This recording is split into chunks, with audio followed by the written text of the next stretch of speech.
accueillir David Starr qui nous fait l'amitié d'être là et vous dire que notre réunion ce soir se déroule en deux temps.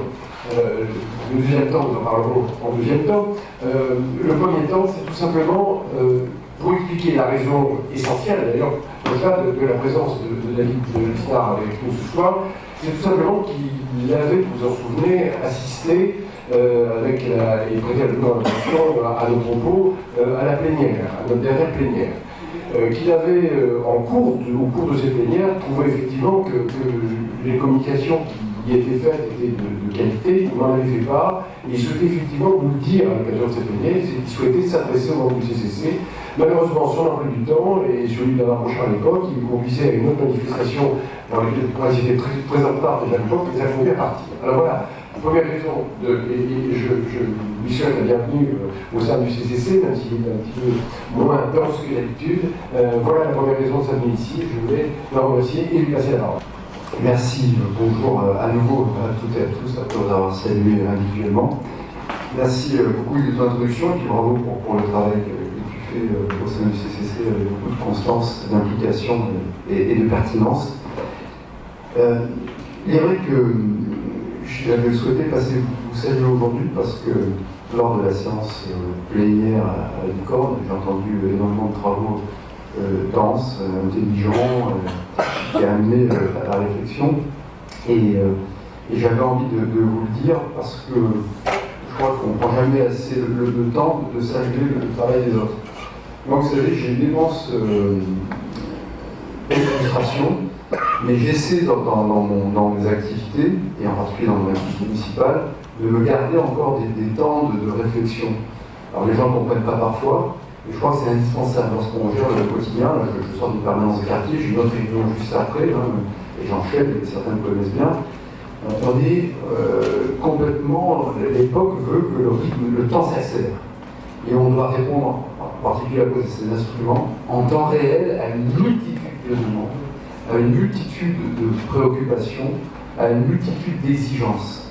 Et la difficulté est d'arriver à prendre des décisions très rapidement, et la frustration est de ne pas avoir toujours le temps de réfléchir. Donc je suis pas jaloux, mais presque, de votre capacité à apporter de la réflexion sur des thèmes, parce que c'est gratifiant, c'est intéressant, d'une part. Et d'autre part, de votre capacité aussi à le faire sans la contingence des principes de réalité qu'on doit affronter lorsqu'on décide.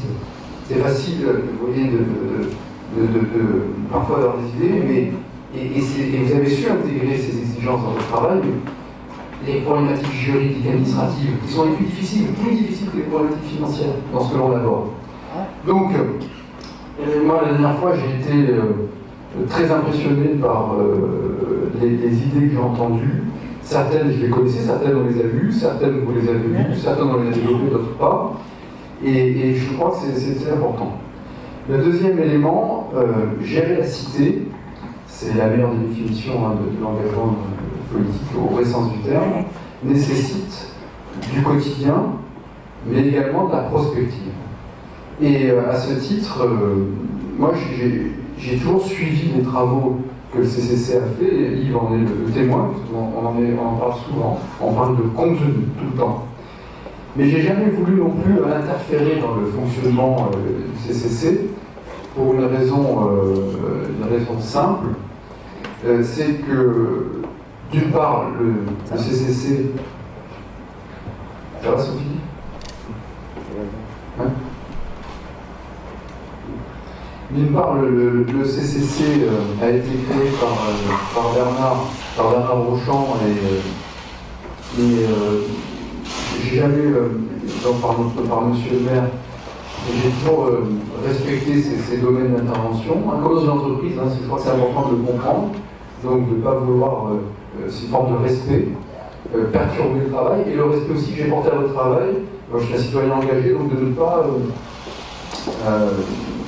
comment dire, par mon engagement, porter atteinte à l'indépendance de votre travail. Je crois que c'est une vraie forme de respect. Je veux que vous le compreniez comme cela.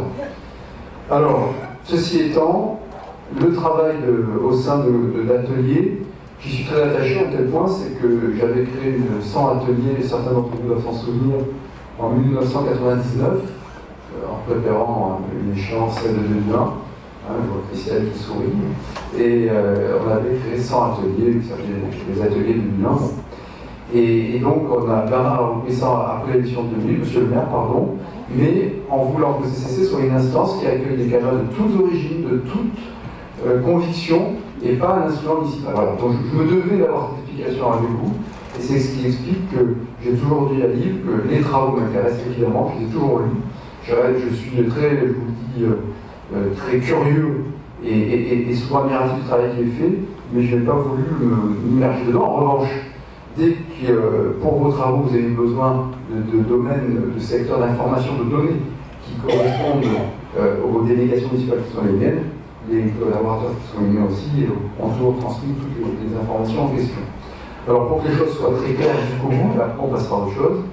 Je suis un de ceux qui a certaines, je ne sais pas si en termes de prétention, je ne sais pas, c'est pas faire ambition pour la ville, donc c'est jamais neutre et c'est pour ça que je prends beaucoup de pincettes en parlant, parce que j'aspecte ce que vous êtes et l'institution que vous êtes. Mais évidemment, le contenu prospectif, le contenu d'analyse, les idées dans tous les domaines qui sont les vôtres, évidemment ça m'intéresse, comme j'espère que cela intéresse toutes celles et tous ceux qui ont une vision de Cannes et qui veulent la déployer à l'échelle municipale.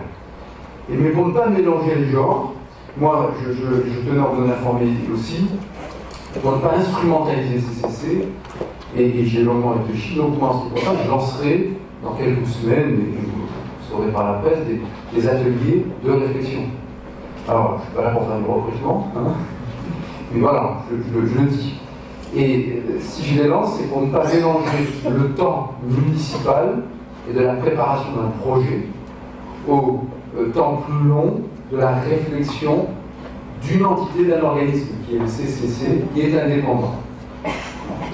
Dernier élément que je souhaitais dire aujourd'hui, le thème qui est abordé aujourd'hui me passionne particulièrement, parce qu'il me passionne non pas parce que je suis fasciné par les technologies qui l'accompagnent. Moi je suis le monsieur Gourdin du net, je le disais récemment dans une intervention sur le tourisme, certains d'entre vous il était associé Antipolis, où j'ai exposé certaines initiatives, une vision de l'approche commerciale en tourisme par les nouvelles technologies et numériques, mais parce que ces technologies non seulement apportent de nouveaux moyens d'accès aux données, de production de données, de partage de l'information, mais que comme toute révolution technologique sur le langage, sur la communication, elle modifie même la façon de penser. C'est-à-dire que le numérique et ses applications très concrètes, ce sont les réseaux sociaux en particulier, le stockage des données.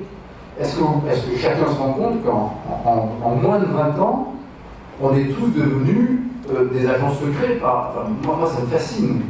Il y a 20 ans, si on nous avait dit qu'on aurait, avec un machin comme ça, la capacité de dialoguer immédiatement avec Los Angeles et Shanghai, pourquoi pas par l'image, en instantané, la 4G, de se géolocaliser, de se faire inscrire un parcours, de lancer une idée et de l'avoir partagée partout, de créer de la réaction. Donc, la nouvelle technologie, les nouvelles technologies, lorsqu'elles concernent la communication, Gutenberg n'a pas fait qu'inventer l'imprimerie. Par cette invention de l'imprimerie, il a inventé un nouveau mode de langage, donc un nouveau mode de communication, donc un nouveau mode de gestion de la cité. C'est une évidence. La démocratie représentative, qui est le modèle encore dominant, qui a eu son apogée au 19e et 20e siècle, elle a été rendue possible par l'imprimerie, par le tract, par le document, par le texte de loi, par la circulaire réglementaire. Aujourd'hui, le numérique, avec l'instantanéité et donc la nécessité de retrouver le sens du temps aussi, d'expliquer le temps, mais cette exigence d'instantanéité d'un citoyen consommateur qui accepte tout de suite, la poubelle est mal sortie, je prends une photo, je l'envoie. Et moi-même, j'ai alimenté ça parce que j'ai fait une messagerie où je réponds en 24 heures ou en 48 heures. C'est pour ça que j'ai passé 6h30 le matin. Bon, je peux passer au travers parfois. Hein.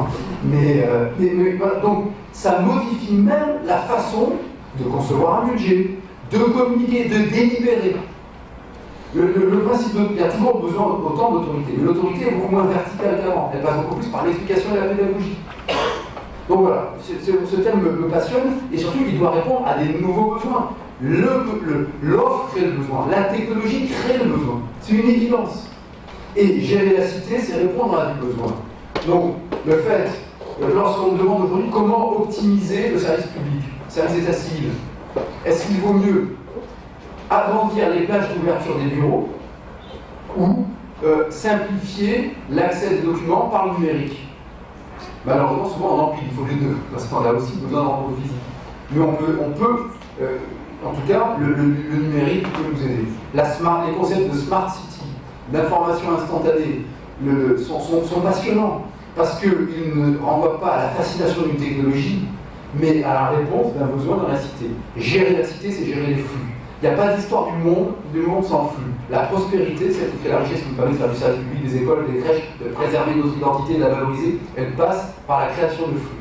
Et on sait depuis les Phéniciens que lorsqu'il y a du flux d'information, du flux financier, du flux commercial, du flux culturel, il y a de l'échange, il y a des catalyseurs de création de valeur, et c'est comme ça qu'on crée du développement. Donc, il faut absolument que lorsqu'on gère la cité, on crée des flux positifs. Il faut que les transports en commun répondent à ces notions de smart city, de ville intelligente. Il faut que dans la gestion des demandes, de la gestion de la politique des quartiers, on crée de la co-responsabilité citoyenne qui permet d'avoir un domaine public plus propre, mieux tenu, mais pour moins cher. J'arrête là. Et voilà, ces thèmes, ils me passionnent beaucoup plus que parfois d'autres. Enfin, bon, voilà. Et donc, ça m'intéressait, pardonnez-moi une fois si je dois partir en cours de route, comme toujours, mais c'est pour la bonne cause, parce que je fais du terrain, et puis voilà, et qu'il me faut, et puis j'aime ça.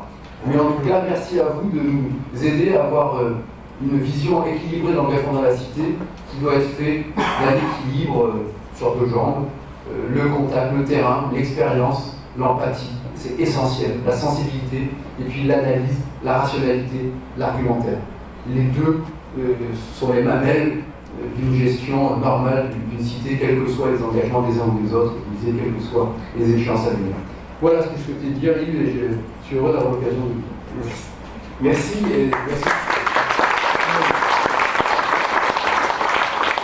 Merci de cette reconnaissance. Moi, je demande effectivement du suivi constant et permanent de nos réflexions par le ministère.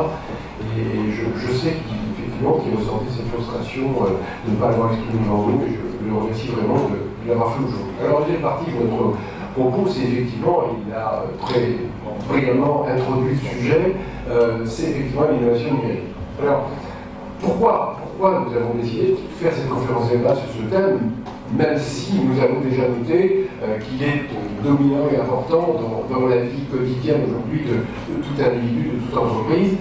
C'est aussi parce qu'au fil de nos travaux, il s'est avéré que chaque groupe de travail présentait des suggestions, des idées, des projets, des recommandations, comme nous appelons effectivement ce que nous permettons de proposer aux élus, et qu'à chaque fois, sur les projets, il y avait oui mais, je propose qu'on développe tel type d'activité sur le plan. Et je demande aussi que les projets qui ont été présentés à l'Élysée ont été suivis des faits. Le groupe culturel peut en témoigner aujourd'hui.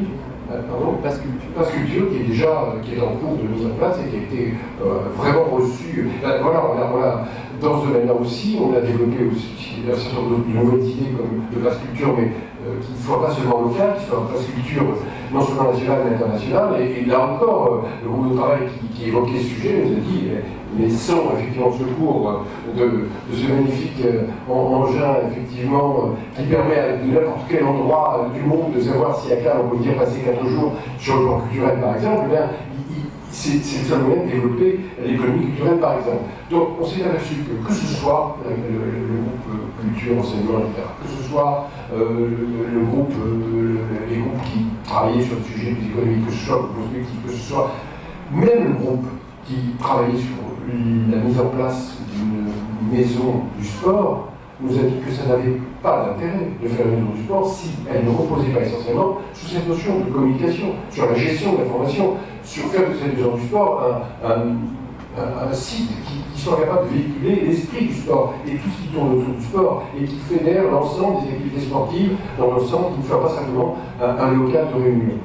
Donc très vite, il nous a paru tout à fait nécessaire de réfléchir un petit peu à tout cela, et donc d'où la nécessité, enfin d'où le titre aujourd'hui de cette conférence Innovation numérique au cœur des collectivités territoriales, un nouveau levier de développement avec des dérogations, encore que David Lizard vient déjà de dire que c'est véritablement un levier, c'est plus une question pour nous, c'est véritablement une constatation.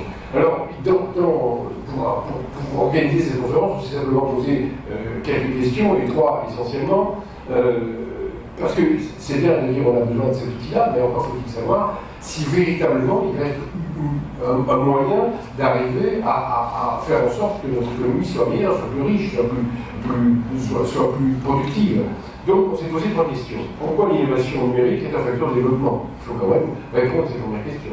Comment la technologie est source de bien-être pour le citoyen, de richesse collective et d'emploi? Il faut effectivement que l'individu, dans la cité, il trouve son compte. Troisième question, quelle stratégie de projet et d'organisation est en place? Voilà une question, je crois, importante que nous avons débattre ce soir. Pour en débattre, je veux dire que nous avons demandé à des amis avec qui nous travaillons depuis déjà un certain temps, puisque le groupe Nouvelle Technologie, qui est brillamment dirigé par Guy Bassot, qui est aujourd'hui, ce soir, jeudi, derrière la caméra, plutôt que sur le devant de la scène, a déjà émis un certain nombre d'hypothèses qui reposait sur une nécessaire collaboration avec un certain nombre d'organismes.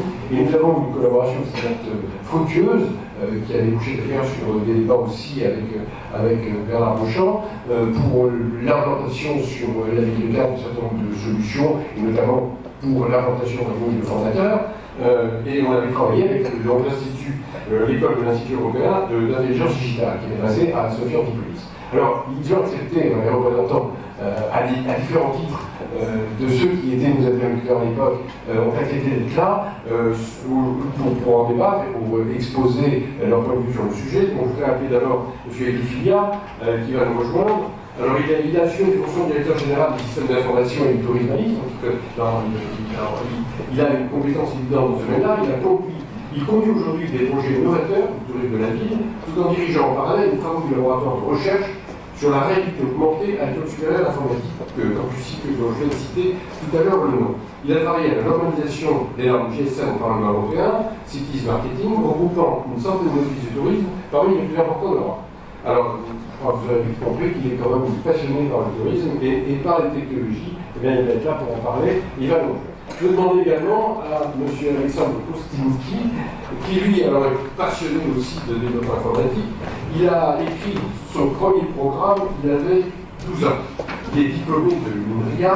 Il écrit en 1988 un des premiers logiciels d'informatique musicale et collabore avec Jean-Michel Jarre et la société Atari France. Et en 1994, il rejoint les équipes de Next, dirigées par un certain Steve Jobs, dont tout le monde a entendu parler ici, avant d'écrire en 1996 un des premiers sites web d'e-commerce. Voilà. C'est une belle carrière, il se tourne ensuite vers l'enseignement supérieur. Il a pris la direction des études des écoles des signes sur la France avant de rejoindre le Subinfo et d'implanter des écoles à Nice et à Marseille. En 2004, il a créé un cursus master de développement de jeux vidéo. Fort de cette expérience, il a fondé en 2010 une école qui n'est pas comme les autres, c'est l'école supérieure ID à Sophia Antipolis. Et c'est une école spécialisée dans le développement informatique et l'entrepreneuriat dans les nouvelles technologies. Donc il a aussi d'autres talents, puisqu'il intervient, vous l'avez sûrement entendu, à la radio, sur Radio France, Radio Bleu et France Info, où il anime des chroniques et des interventions d'experts. Alors, je voulais aussi remercier Philippe Dominique qui nous a rejoint. Philippe Dominique qui est chef de projet, qui représente aujourd'hui M. Vescovi, qui était empêché, il représente Vescovi de l'île David Le Calme. Je crois que ceux qui ont travaillé avec lui connaissent sa compétence, son intérêt, sa passion également pour le sujet. Donc, je vais simplement passer la parole ici, Elisa, encore une minute, passer la parole à M. Filia qui va nous présenter sa réflexion. Monsieur le Premier adjoint, Mesdames, Messieurs, Monsieur Paulin, merci pour cette introduction. Je vous propose d'aborder le sujet le plus simplement possible avec l'exemple généraux avant de vous intéresser plus spécialement à la ville de Cannes. et il s'en suivra un débat auquel je pourrais participer. La technologie est aujourd'hui omniprésente. Cependant, qui aurait pu penser au début du web, il y a à peine 20 ans, que l'informatique connectée allait non seulement bouleverser nos vies, mais l'économie mondiale. Le petit commerce disparaît progressivement au profit de la vente en ligne, fax et courriers sont remplacés par des emails. La presse écrite a du mal à survivre à l'information instantanée affichée sur nos smartphones. Nous sommes accros aux SMS, Twitter, Facebook et autres réseaux sociaux.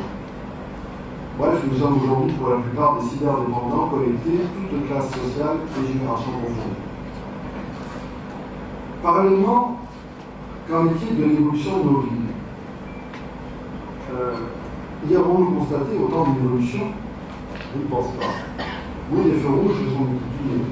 Les voies de circulation se sont, dans un premier temps, agrandies et maintenant rétrécies au profit des obligations et des voies de transport en commun. Quelques villes comme Cannes, la pionnière, ont implanté la vidéosurveillance. Les opérateurs télécoms déploient émetteurs GSM, ADSL et fibres en fonction de leur rentabilité économique. Mais ces évolutions ont été le plus souvent ponctuelles, répondant à un besoin précis et à court terme. Pour faire une analogie, la quasi-totalité des villes sont aujourd'hui dans la situation des ordinateurs d'avant le web. Chaque configuration est individuelle et il n'y a pas ou peu de communication. Exemple, la position des bus est connue dans le meilleur des cas uniquement par la société exploitante. La consommation d'énergie des ménages est connue par la société productrice d'énergie. Les données d'analyse du trafic routier ne sont visibles que par le PC sécurité. L'innovation numérique dans une collectivité territoriale consiste à rassembler au sein d'un même territoire, premièrement, une relation bilatérale d'information entre le producteur et le consommateur. On reparle maintenant de la notion de communication, on va voir que cette communication est dans tous les sens du terme. Donc, quand je parle de producteurs, c'est évidemment, par exemple, les sociétés productrices d'énergie et les consommateurs, mais également horizontale entre les usagers entre eux, via les réseaux sociaux. Nous en parlons tout à l'heure. La seconde composante de l'innovation numérique, c'est la supervision de la ville grâce au réseau de communication, capteurs, objets communicants et échanges d'informations. Enfin, la troisième composante est la mutualisation des moyens entre le secteur public, le secteur privé et les citoyens. Je vais illustrer ces propos par quelques exemples. Alors, le premier exemple est peut-être l'énergie. On parle beaucoup de smart grid. Alors, smart grid, c'est un mot très savant qui veut dire simplement des expériences qui se font dans certaines villes pour rendre responsable un quartier, un appartement, un immeuble, mais surtout un immeuble quartier, pour justement avoir un compte rendu en temps réel du bilan énergétique et que chaque citoyen soit responsable et capable de dire, bien, effectivement, non seulement nous produisons de l'énergie à l'aide d'un certain nombre de dispositifs comme les panneaux solaires, mais pas seulement, et en même temps de réguler leur propre consommation pour avoir, je dirais, une consommation responsable. L'énergie également, c'est de pouvoir, au sein d'une ville, implanter des capteurs un petit peu partout.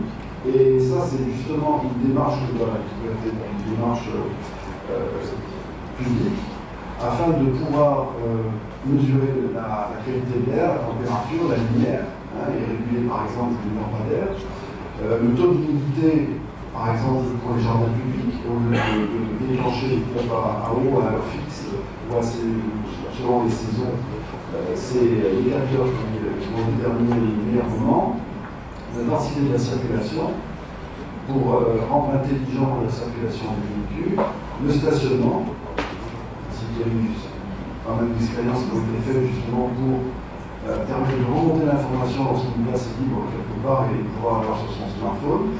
L'eau, l'électricité, les poubelles également, puisque certaines villes ont décidé de faire payer les poubelles par le poids qu'elles représentent et non plus une manière forfaitaire. Et donc, vous voyez que tous ces capteurs ont un rôle essentiel, c'est de pouvoir faire remonter de l'information. Et là, on est au cœur de la thématique, c'est que pour pouvoir faire circuler de l'information, il faut déjà obtenir cette information, et les capteurs sont faits pour ça. Voilà.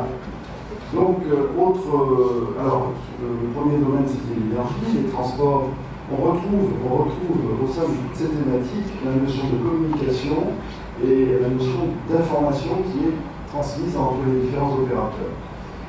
Le bus, par exemple, ou le tramway, pourrait être, comme il a été pendant de nombreuses années, un bus qui était autonome. En fait, il ne communiquait ni sa position au sein de la ville, ni, je dirais, peut-être d'autres informations qui pourraient être la sécurité et aussi également la connexion pour les titres de transport vers des systèmes centralisés. Donc c'était des valideurs autonomes et ça pose toujours beaucoup de problèmes parce que les municipalités ne sont pas encore passées à des valideurs connectés. Et donc on a du mal par exemple à associer les cartes des bus avec d'autres services qui pourraient être des services municipaux ou touristiques. Le tramway, les véhicules électriques. Alors pourquoi les véhicules électriques au sein de cette thématique? Tout simplement, ce n'est pas les véhicules électriques en eux-mêmes. On n'est pas là sur un thème d'écologie, bien que ça fasse partie normalement de la thématique, mais c'est surtout par le fait que l'endroit où ces voitures sont parquées, les domestiques et les vélos, il y a des dispositifs qui renvoient l'information pour dire que ce véhicule a été utilisé, il est remis à tel endroit, et ces informations sont remontées sur un site central, ce qui permet de croiser ces données, par exemple, avec pourquoi pas des applications touristiques qui pourraient dire, eh bien, vous êtes à tel endroit, mais vous allez avoir un véhicule électrique disponible dans la rue d'à côté. Et ça, pour le savoir, bien évidemment, il faut que chaque station dispose d'émetteurs et de points d'information, et c'est que cette information remonte jusqu'au site central pour être ensuite redistribuée. Alors en open data, non, mais en tout cas communique avec les autres services et puisse redescendre sur l'application de M. Tout-le-Monde qui est disponible dans son smartphone. Alors, bateaux et bruits, stationnement intelligent, flux de circulation rapide. C'est une notion d'automatisme qui est faite par les caméras, parce que c'est encore une notion d'intelligence. On peut avoir des caméras qui permettent à l'homme de regarder ce qui se passe, mais c'est encore mieux d'avoir des caméras qui sont capables d'analyser le flux d'informations et de pouvoir réguler les feux rouges de manière automatique en fonction des densités et de chaque. Sécurité, là pareil, vidéosurveillance intelligente, maintenant il existe des systèmes qui déterminent eux-mêmes quand il y a une situation d'urgence. Ils sont capables de voir si les choses se passent normalement ou pas en fonction de l'image et de remonter des alertes. Le module connecté, réseau collaboratif de voisinage vigilant, c'est la notion de sécurité aussi. Pourquoi les réseaux de voisinage vigilant ne pourraient pas communiquer directement avec des systèmes de police ou de sécurité de la ville et pouvoir, moyennant une hiérarchie peut-être, fournir des informations. Voilà, l'objectif connecté, c'est la notion de système d'alarme des particuliers qui pourrait être aussi remonté et centralisé de cette façon. La santé et le social, télémédecine, l'aide au maintien à domicile et télétravail, bien entendu, là encore, la technologie a un impact social, puisque d'abord ça permet d'avoir effectivement des économies, mais aussi de pouvoir faire travailler les personnes handicapées sans qu'elles aient besoin de quitter chez elles, et donc sans besoin d'infrastructures, sans doute de mobilité. Premièrement, de manière à ce qu'elles puissent se connecter d'une manière efficace et pouvoir travailler de chez elles. Administration, on en parlait tout à l'heure, pourquoi pas effectivement permettre aux citoyens de faire de plus en plus de formalités sans avoir à se déplacer jusqu'aux établissements municipaux ou autres, donc des formalités administratives et des guichets virtuels, puisque maintenant tout le monde utilise relativement des systèmes vidéo comme Skype pour communiquer entre la famille, pourquoi le Ne pourra-t-on pas généraliser ces systèmes entre l'administration et les citoyens? La formation, l'éducation, également pour les handicapés, mais également pour les personnes éloignées de la cité, et les formations continues en webinaire qui utilisent beaucoup de transport. Et enfin, les infrastructures qui sont absolument nécessaires et qui est la fondation, la base de tout, la fibre, le wifi public, de plus en plus demandé par nos visiteurs étrangers, et les capteurs dont on a parlé. Enfin, l'information pour l'affichage public. Les open data, c'est-à-dire la possibilité pour les entreprises privées de récupérer des fichiers qui sont collectés justement par l'administration ou par une collectivité, et pour pouvoir diffuser cette information dans les applications privées et les réseaux sociaux communautaires. Et enfin, le site IBAS, par exemple en tourisme, c'est le carte qui fonctionne, et référencier de l'information touristique, on y reviendra peut-être, mais qui devient de plus en plus indispensable pour avoir une certaine cohérence de l'information entre les divers supports d'information, que peuvent être par exemple le web, l'immobilier et d'autres genres d'actifs. Alors, la question, quelle est-elle une smart city, ou veut-elle le devenir? Alors, peut-être on pourrait définir ce qu'est une smart city. En fait, une smart city doit combiner un certain nombre de dispositifs que je viens de vous montrer dans divers domaines, que ce soit l'énergie, transport, sécurité, santé sociale, mais avec une volonté globale.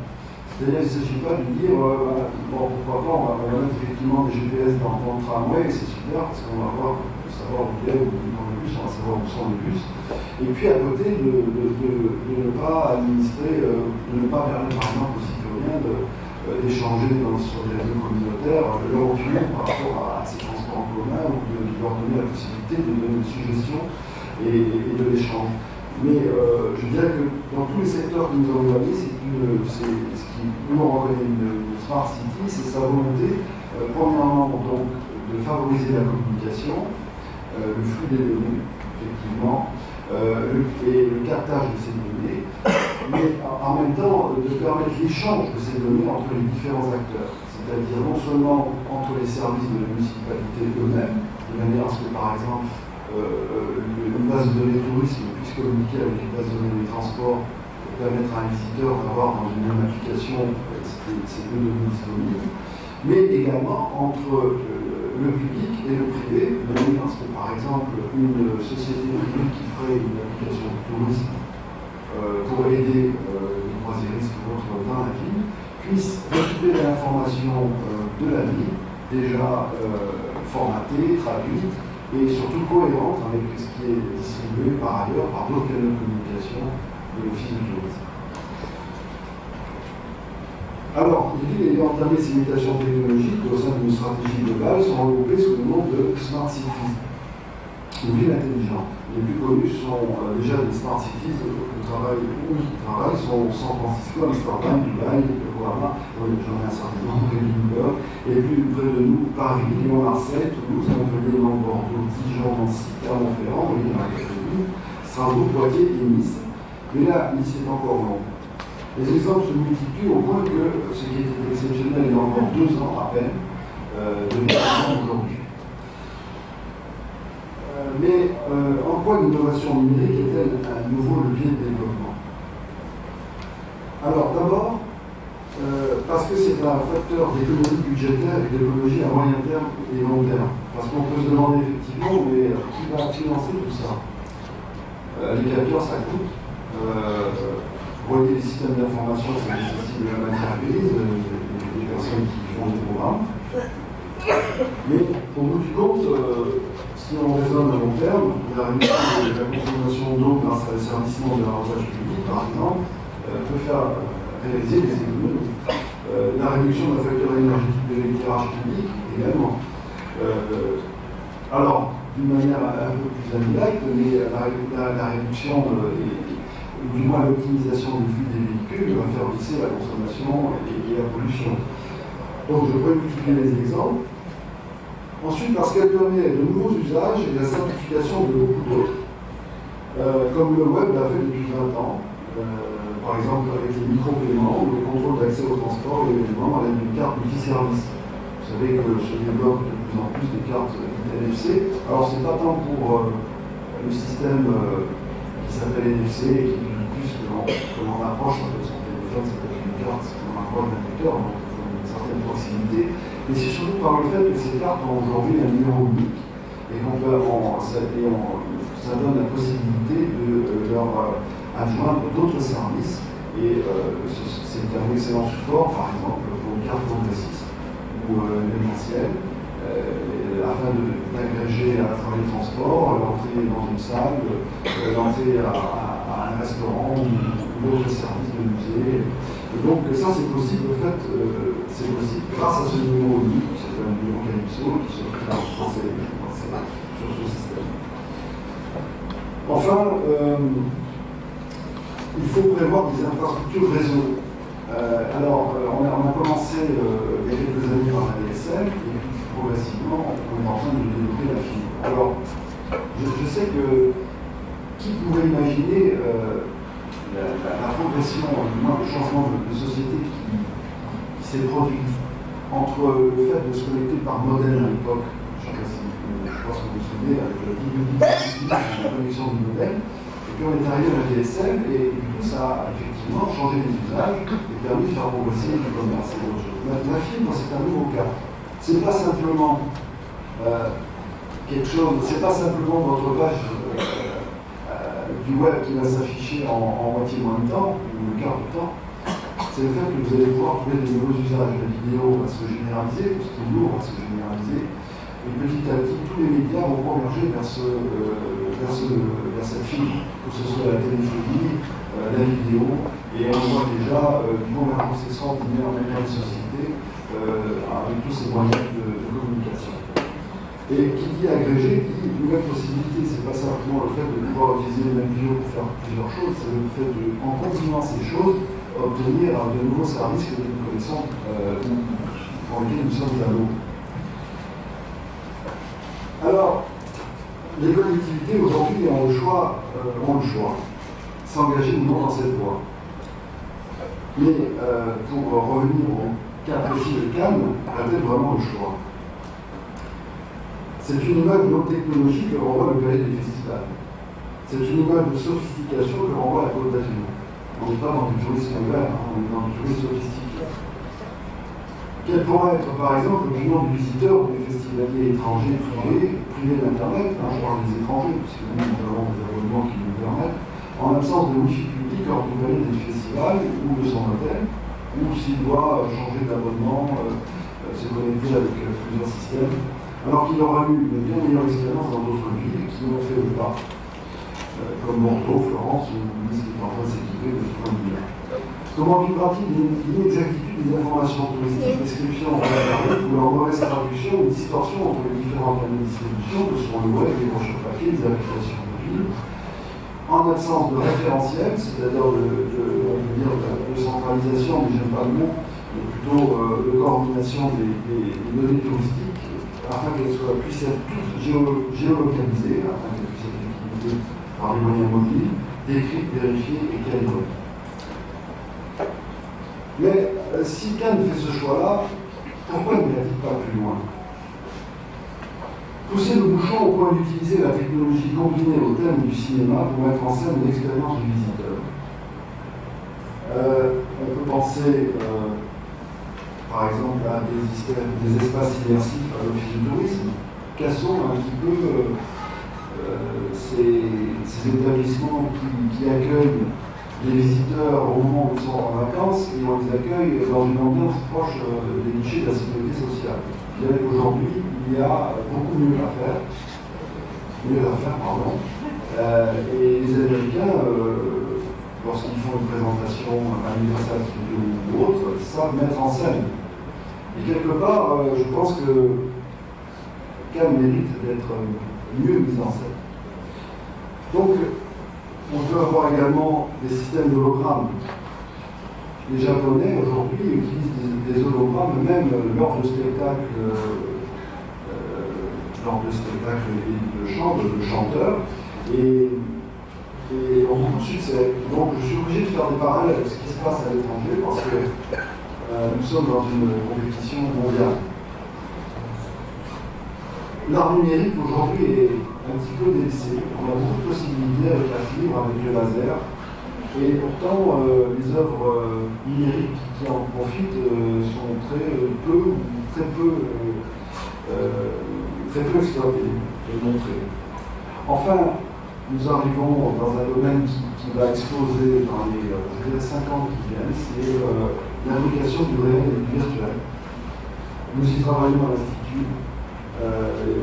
Dans la perspective du lancement l'année prochaine en Europe des Google Dots qui vont permettre de, je dirais, distribuer de manière globale le fait d'avoir des lunettes et de pouvoir afficher de l'information directement dans ces lunettes, contrairement à quelqu'un, et d'avoir beaucoup d'autres usages. Donc là, effectivement, c'est une révolution culturelle, sociale, qui va permettre, si on ne fait pas attention à certaines dérives, d'ailleurs je pense qu'on le pense déjà, c'est-à-dire que rien n'empêche ces systèmes d'avoir des systèmes de reconnaissance faciale et d'avoir instantanément, quand on regarde quelqu'un, son nom qui s'inscrit par fonction, quand est-ce que vous l'avez rencontré, et évidemment ça peut ouvrir beaucoup de perspectives pour les systèmes de vote, de police et autres, mais aussi des dérives qui pourraient être enlevées. À côté de ça, imaginez la richesse de ce système qui vont permettre aux visiteurs de regarder dans une ville l'écriture en français dans leur langue d'origine. Il suffirait qu'ils regardent quelque chose et la traduction se fera instantanément. Donc on n'aura plus de problème de traduction. Alors, on n'aura plus de problème non plus d'information, car quelqu'un qui va regarder une église va pouvoir savoir instantanément quelle est cette église, son histoire, son désir, et cela grâce, et si la municipalité a mis en place un système d'information suffisamment puissant pour pouvoir justement diffuser cette information vers des systèmes comme Google ou d'autres systèmes privés. Donc ce serait l'occasion de positionner Cannes comme une destination incontournable du tourisme de loisirs et compléter du même coup l'offre à faire événementielle par une dimension originale de détente, voire culturelle, réclamée par cette clientèle exigeante. C'est la troisième mi-temps, si je puis dire, des congressistes qui parfois réclament évidemment des distractions, sans compter des accompagnements. Et puis pensons au tourisme de loisirs et comment attirer des visiteurs en dehors des périodes de festival et d'exhibition. Ce serait donc l'occasion de confirmer la créativité inscrite dans la l'ADN de Cannes, on en a parlé souvent, et Bernard Rochon le rappelait l'année dernière, comme une destination incontournable du tourisme de loisirs, je l'ai dit, et donc positionner l'image à l'international et faciliter ainsi la promotion et la commercialisation de sa marque. Pour pouvoir commercialiser une marque, pourquoi faut-il qu'elle soit bien équipée, qu'elle soit reconnue. Donc l'idée, c'est qu'elle mette la personnalité de Cannes dans les années qui viennent. C'est une question. Alors, je le dis d'autant plus que dans l'acte d'achat d'un visiteur, pourquoi vient-il à Cannes, pourquoi vient-il à Paris, il y a quelque part une part de rêve. Parce que s'il n'y avait pas cette part de rêve, il suffirait qu'il aille sur Internet et puis regarder des photos, ça ne suffirait pas. À un moment donné, il va toujours tenir. Et c'est cette part de rêve qu'il faut entretenir. Et pourquoi pas profiter de cette occasion magnifique, de cette explosion des technologies pour se l'approprier et que Cannes devienne justement un exemple en la matière. Donc, mesdames, messieurs, maintenant l'attractivité de Cannes, c'est obligatoirement soutenir son développement et attirer des entreprises et créer des emplois. Ça, j'en pense une porte ouverte. Mais le faire grâce aux nouvelles technologies et au numérique, c'est à mon sens construire une image dynamique, conforme à ses ambitions, soutenir le tourisme, première ressource de la ville, attirer les jeunes, l'enseignement et retenir les entreprises en employant de la main-d'œuvre hautement qualifiée. C'est là où nous parlons de levier économique. C'est aussi et avant tout un pari sur la vie. Voilà, je vous remercie de votre attention et j'ai envie de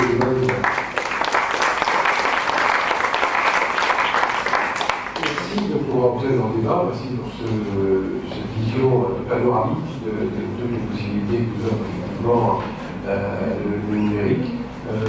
Mais beaucoup de questions se posent, je pense que vous allez les poser, donc peut-être, je sais que ça, on va presser cette journée peut-être.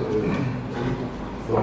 Alors, est-ce que monsieur Alexandre Posiski veut bien peut-être intervenir? Je voulais simplement dire que tout à l'heure, j'ai rapidement, bien sûr, le fait que je vois tout le temps, et que rapidement, je suis rapidement passé sur les liens de CV, du centre d'éducation, j'ai simplement oublié une politique en dehors de ces fonctions de coordinateur dans le groupe pour la technologie, l'école en nouvelles technologies multimédia, qui est spécialisée dans la réalisation audiovisuelle, il en témoigne aujourd'hui, et il sert ici également dans la communication digitale et la promotion des réseaux d'entreprises privées. Excuse-moi, mon cher Guy, d'avoir oublié de mentionner les titres des qualifications. Alexandre, c'est à vous. Merci. D'abord, bonjour à toutes et à tous. Moi, je vais vous apporter un autre aspect qui est plus un aspect avec beaucoup plus de recul, puisque c'est vrai que ça fait très très longtemps maintenant que je touche à l'innovation de près ou de loin avec des personnes qui ont marqué l'histoire. Pour certains, tout simplement pour faire avancer des petites choses qui aujourd'hui se retrouvent dans nos poches. Il est vrai qu'en 1980, on commençait à découvrir d'une manière, on va dire, très confidentielle, ce qui est aujourd'hui l'informatique grand public et puis bien sûr les technologies de l'innovation au travers du smartphone, au travers de différents appareils, outils qui vont simplifier nos usages. On était loin de s'imaginer qu'il y a encore, par exemple, 5 ans, certains métiers n'existaient pas. Et aujourd'hui, il faut absolument se dire que l'on est à un point où on va forcément accélérer les choses dans différents domaines. Une chose qui est très importante, qui a été dite tout à l'heure, aujourd'hui, l'innovation, pour que ça puisse fonctionner, il faut que ce soit simple.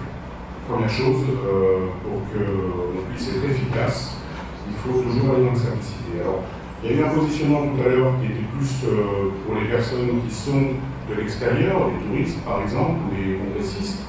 Il y a bien sûr aussi le citoyen qui au quotidien utilise aujourd'hui de nouvelles technologies. Je vois bien lorsque j'ai des auditeurs qui m'appellent à l'antenne et qui ont tout simplement des problèmes avec leur boîte mail, ou tout simplement il était difficile d'imaginer il y a quelques années de pouvoir parler à son petit-fils, sa petite-fille qui se trouve à l'autre bout du monde. Aujourd'hui, ça rentre dans les mœurs, c'est vrai que c'est quelque chose qui est de plus en plus utilisé. On en est au début, il faut le savoir, et on en est au début pas réservé à une catégorie de personnes. Aujourd'hui, l'innovation, l'informatique, le téléphone sont utilisés par tous.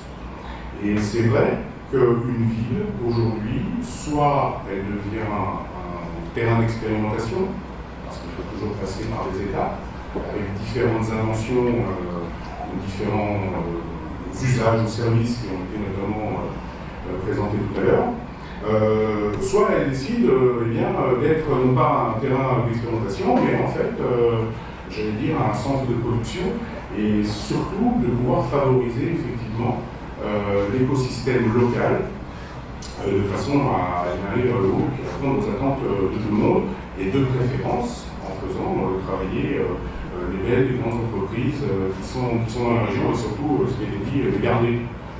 Moi, pour ma part, j'ai la chance à la fois d'avoir des personnes qui sont très jeunes, étant chef d'établissement d'enseignement supérieur, donc je suis confronté à des geeks, à des passionnés, à ceux qui feront les usages de demain en termes de nouvelles technologies. Donc c'est passionnant parce que ça tire forcément vers le haut. Aujourd'hui, bien le temps passe. Je suis de l'autre côté de la barrière. Et puis j'ai en même temps, en contrepartie, effectivement des utilisateurs comme vous, comme moi, qui se posent des questions simples. Alors tout ça, on s'en rend pas vraiment compte. On a parlé tout à l'heure de Google, qui est effectivement un acteur aujourd'hui qui est en train d'essayer d'imaginer, de changer l'usage au quotidien de l'argent, des transports, de l'appareil photo et d'autres choses. On a vu également d'autres acteurs sur le marché, comme avec Apple par exemple, ou Samsung aujourd'hui, qui sont des maîtres incontestés des nouveaux systèmes d'information portables, je dirais. Et puis il y a d'autres choses qui vont arriver, avec notamment les interfaces cerveau-machine, qui sont en train d'arriver. Alors aujourd'hui on en est au prémices, mais on sait très bien que dans 10 ans, peut-être même moins, on commencera à voir apparaître des interfaces qui sont capables de pouvoir déterminer, non pas une forme de pensée, malheureusement on n'est pas encore là, malheureusement ou heureusement, mais par exemple effectivement faciliter la vie des personnes qui sont effectivement, par exemple, à mobilité réduite, ou des choses comme ça. Je voudrais revenir juste 2 secondes sur 2 choses qui sont importantes. On a passé assez rapidement, tout à l'heure on vous a parlé de Google Glass, qui est en fait une paire de lunettes, avec la particularité d'avoir un indicateur sur le haut de la monture, et puis d'avoir un écran qui va permettre d'afficher une information au-dessus d'une image qu'on appelle la réalité augmentée. Et puis effectivement, on va pouvoir faire de la reconnaissance faciale, on n'est pas encore là, faire de la traduction, ça c'est quelque chose qui est envisageable aujourd'hui. Et puis énormément d'autres applications. Il faut savoir qu'aujourd'hui, par exemple, ces lunettes-là qui sont en fonction aux États-Unis, il y en a 2000 qui ont été distribuées aux développeurs estampillés Google, mais uniquement résidents sur le continent américain. Ce sont par exemple des lunettes qui sont interdites dans les casinos. Aujourd'hui, ces lunettes-là sont interdites. On peut imaginer pourquoi. On peut imaginer pourquoi aussi on peut restreindre ces usages. Ces lunettes-là, aujourd'hui on en parle, et on en reparlera sans doute dans 3-4 ans, parce que ça fera partie certainement de notre quotidien. C'est un formidable appareil photo en temps réel. Il faut savoir qu'aujourd'hui, une paire de lunettes Google Glass, vous faites ça, et la photo est prise. Ça, c'est quand vous voulez bouger. Si vous voulez parler, elle vous affiche automatiquement les menus, elle vous affiche vos mails, elle vous affiche Facebook, par exemple, les derniers posts qui ont été faits par Monsieur le Premier Adjoint. Vous pourrez le voir directement. Et ça fonctionne. Ça fonctionne. Alors aujourd'hui, ça paraît un petit peu lointain, tout ça, on dit oui, c'est des gadgets. Mais rappelez-vous les téléphones, si on vous avait dit qu'un téléphone serait capable de vous servir à la fois calculatrice, de console de jeu, de système qui va vous permettre de stocker vos courriers ou tout simplement votre agenda, il y a encore quelques années, on ne croyait pas. Donc il ne faut pas négliger ça. Il y a un autre aspect aussi, je parlais de calendrier d'expérimentation, c'est la Google Car. Alors je vous rassure, je n'ai pas marché Google, je cite cet exemple-là, parce que ce sont quand même des exemples qui sont assez révolutionnaires, qui sont des voitures capables de se déplacer tout seules, simplement avec un système de capteurs, et on n'est pas au gadget, c'est plus la vie que je suis. Donc je pense que Cannes, aujourd'hui, de par sa dimension internationale, je pense aussi par rapport à cette forte implication dans le monde de l'image, dans le monde du cinéma, bien entendu, doit forcément, à un moment donné, être en relation avec ces nouvelles technologies qui parlent le même langage. Puisqu'on parle d'image, aujourd'hui je prends des mots, je fais des photos, ça a toujours été, et aujourd'hui on est tous très heureux de recevoir directement sur son téléphone portable la photo de sa famille à l'autre bout du monde. Donc effectivement, uniformiser l'information, M. Lisnard a parlé tout à l'heure de flux d'informations, aujourd'hui il passe par là, le flux légal. Et c'est vrai que par rapport à ça, tout ce qui a été dit, que ce soit l'utilisation des données, que ce soit touristiques ou autres, va permettre après d'être récupéré et de pouvoir utiliser de nos usages grâce au logiciel. Je me rappelle en 85, un certain Steve Jobs, qui est invité au journal de Christine O'Krent, disait à l'époque le logiciel sera le baril des années 85, des années 80 et 90. Il y a quand même quelques temps. Aujourd'hui, on voit ce qu'il en est. Le logiciel est omniprésent partout, dans tous les appareils que l'on est censé utiliser, et tout logiciel, pour pouvoir fonctionner, a besoin d'informations. Donc c'est vrai que je partage également ce point de vue qui a été dit tout à l'heure, de façon à pouvoir uniformiser un petit peu tout ça. Voilà. J'ai pas énormément, j'ai pas la boule de cristal, j'ai pas non plus la science infuse pour dire ce qui va se passer dans des années. Mon point de vue est très modeste, il y a plein de points de vue, et chacun a effectivement un positionnement différent. Mais c'est vrai, je pense qu'on va pouvoir peut-être débattre sur différentes choses. Je vais vous passer la parole à ce sujet. Merci. Merci. Je crois que la préoccupation majeure, effectivement, c'est notre première interrogation, c'est est-ce que véritablement l'usage de la technologie va booster notre économie? Est-ce que véritablement notre organisation, par exemple canoise, dans le domaine des congés, etc., peut être différentes et produire mieux, produire plus, et être plus attractif avec les technologies. Je pense que c'est cette notion-là qui effectivement est dominante dans le débat. Donc je vais passer la parole à la salle, donc si vous avez encore un peu de temps de demander, ou à monsieur. Oui, non, simplement pour apporter un petit point de vue, on va dire, pro domo, très très canois, dans le cadre de mon rôle au sein de la direction informatique et télécom de la ville.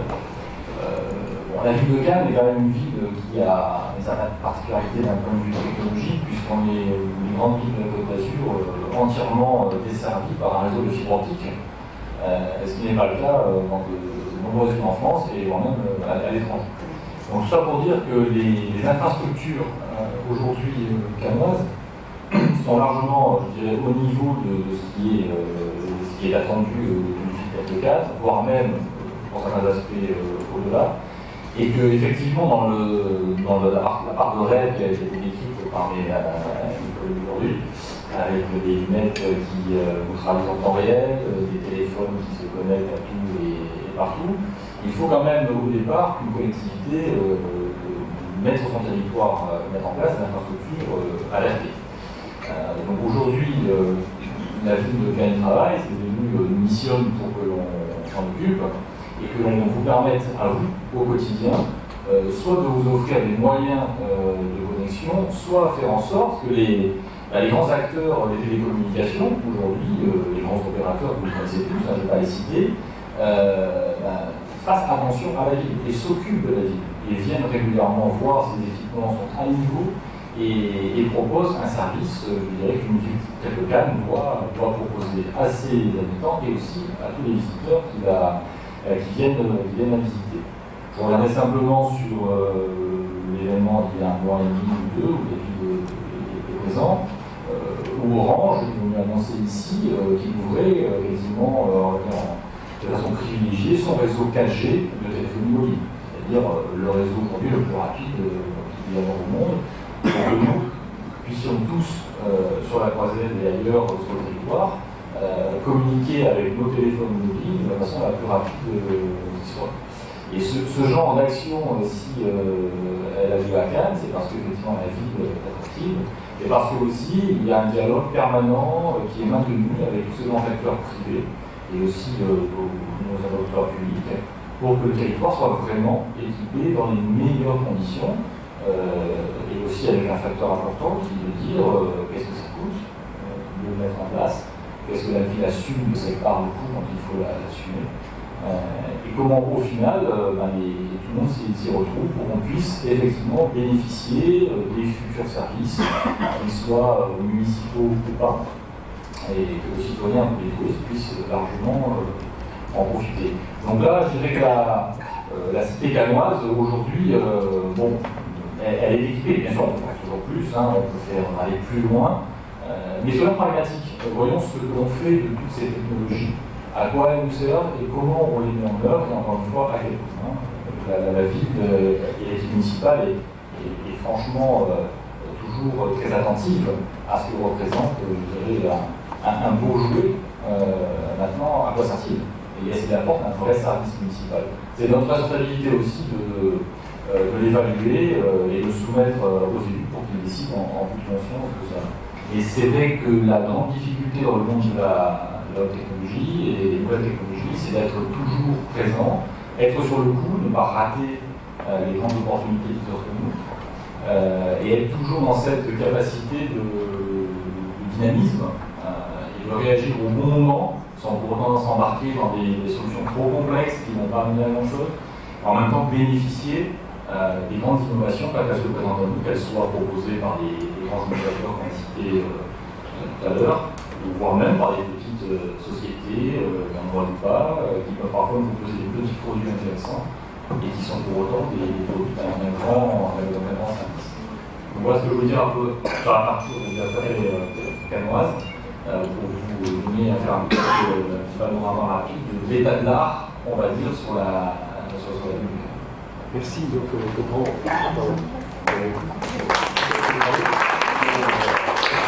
quels sont par rapport à toutes ce qui est installé sur Cannes en nouvelles technologies, quels sont les domaines d'application qui seront les proposés, par exemple, est-ce que c'est le tourisme, est-ce que c'est le cinéma, sur quelle thématique va-t-on appliquer ce genre de futur informatique, voilà. De toute façon, c'est ces domaines d'application qui ont été retenus pour apporter à la ville un plus. Voilà, alors ma question d'abord, remerciement pour tous les intervenants. Et la seconde, là c'est pas une question, c'est concernant l'information. Vous parlez de flux d'informations, vous parlez de toutes sortes d'informations, vous parlez de chercher l'information à la source, il y a aussi créer l'information, il y a paramétrer l'information, protéger l'information. Donc ma question c'est, quelle information à la source est-elle créée? Comment est-elle diffusée? Comment rayonne-t-elle dans l'esprit de la personne qui la positionne et la répercussion? Et surtout, comment est-elle protégée? Merci. Je dirais que c'est une question de point de vue. Du point de vue de la commune, de la collectivité, c'est vrai que les domaines d'application dans notre champ de compétences, c'est l'information derrière moi, et c'est aussi l'information de nos cibles, pour parler un peu de marketing, de nos cibles commerciales. Qui vont en parler beaucoup mieux que moi, sur la partie donc, des touristes de loisirs et la partie des touristes de contexte. Donc dans ce contexte, on est amené à diffuser, à mettre en œuvre des applicatifs, donc des systèmes qui vont permettre d'informer au mieux, au plus juste, ces différents types de bien cités. Après, on a aussi des applications qui visent à vendre, à mettre en offre des solutions en termes d'hôtellerie, en termes de restauration. La collectivité s'arrête à un certain point, puisque n'a sa vocation forcément de faire du commerce, en tout cas plutôt pour favoriser l'apport de services aux cibles qu'elle essaie d'atteindre. Si je reprends l'exemple du tourisme, très clairement, on a développé des applications mobiles pour la visite de Cannes de façon complètement interactive. Donc là, le touriste qui veut découvrir Cannes télécharge une application, on lui propose des parcours touristiques tout à fait sympathique, il est géolocalisé, il se déplace, il arrive à un endroit, il voit le musée. S'il clique sur le musée, il voit les informations correspondantes, les tarifs. Il y a libre ensuite de rentrer. Voilà un peu l'idée du domaine d'application.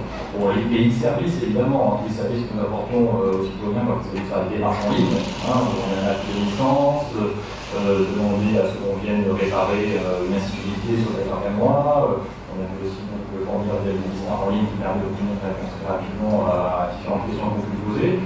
Tout ceci, ce sont des champs d'application en fonction des cibles qu'on souhaite couvrir. Et ça, on y travaille, je dirais, quasiment en permanence, en fonction de l'évolution des demandes. Les services aujourd'hui, on dématérialise de plus en plus. Les services de la vie, on traite de moins en moins de papier. On a encore, hélas, il y en a longtemps. Donc tout ce qui se fait en ligne, on va faciliter l'accès avec des applications, j'aime bien le mot, simples, toujours plus simple, les applications sont un parcours du combattant pour l'usager.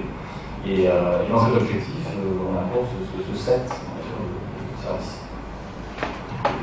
Dans le prolongement de ce que dit Denis, qui est très pertinent, lorsque vous devez prendre la décision, vous devez toujours avoir la fraîcheur d'esprit d'être attentif à l'émerveillement de l'ingénieur qui trouve que la nouvelle technologie, la dernière innovation va forcément changer le monde.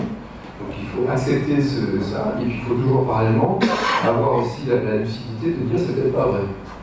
Et surtout qu'est-ce que ça implique pour la collectivité. Parce que moi j'ai un peu d'expérience maintenant dans le domaine privé et dans le domaine public, dans les deux facettes, et comme disait Cocteau, la mode c'est ce qui se démode.